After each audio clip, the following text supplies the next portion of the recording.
दादा आज सोमवार दिनांक 1 डिसेंबर 2025 पासून कल्याण डोंबिवली महानगरपालिकेने ही मोक्षधाम स्मशानभूमी शिवमंदिर रोड हा बंद करण्याचा निर्णय घेतला होता। परंतु महाराष्ट्र नवनिर्माण सेनेचे आपले सर्व सहकारी इथे येऊन महानगरपालिकेचे कार्यकारी अभियंता श्री सांगळे यांच्याशी चर्चा केली।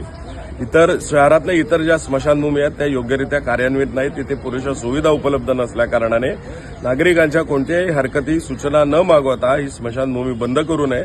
त्याचप्रमाणे याच्या दुरुस्तीचा नूतनीकरणाचा कालावधी निश्चित करावा, या सगळ्या मागण्या आज महाराष्ट्र नवनिर्माण सेनेने महापालिकेसमोर मांडलेल्या आहेत। महापालिकेने आश्वासन दिले, त्यानुसार आज मी डोंबिवलीकर नागरिकांना आवाहन करू इच्छितो की महानगरपालिकेच्या या सगळ्या गोष्टी इतर सुविधा इतर ज्या स्मशानभूमी आहेत तिथे जोपर्यंत मिळत नाही किंवा इथल्या कामाचा कालावधी निश्चित होत नाही तोपर्यंत ही स्मशानभूमी कार्यान्वित राहील। आपण जर बघत असाल तर आता सुद्धा एक इथे शव आलेला आहे, तर त्यानुसार पुढील लेखी आश्वासन महानगरपालिकेकडनं मिळेस्तोवर ही स्मशानभूमी कार्यान्वित राहील।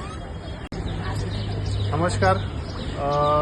शिवमंदिर रोड स्मशानभूमी ही काही दिवसापूर्वी बंद राहणार होती असं सगळ्याकडे मेसेज फॉरवर्ड होत होता। आज आम्ही येथे पाहणी केली आहे आणि इतर ज्या महापालिकेने जे स्मशानभूमी चालू राहणार आहे ते सांगितले, तर याची 100% जेव्हा चालू होतील तेव्हा ही स्मशानभूमी बंद व्हावी ही आमची मागणी होती। आणि स्मशानभूमी बंद असा मेसेज जो फिरत होता, आज आम्ही येथे सर्व महाराष्ट्र सैनिक इथे येऊन आम्ही स्मशानभूमी सुरू केलेली आहे। मी सर्व नागरिकांना आवाहन करतो की शिवमंदिरची स्मशानभूमी ही सुरू आहे। जोपर्यंत इतर स्मशानभूमी 100% सुरू होत नाही तोपर्यंत ही स्मशानभूमी बंद करू नये ही आम्ही मागणी केलेली आहे आणि ती आम्हाला कल्याण डोंबिवली महानगरपालिकेच्या अधिकाऱ्यांनी त्याचा शब्द दिलेला आहे आणि ती सुरू राहणार आहे, याची सगळ्यांनी नोंद घ्यावी।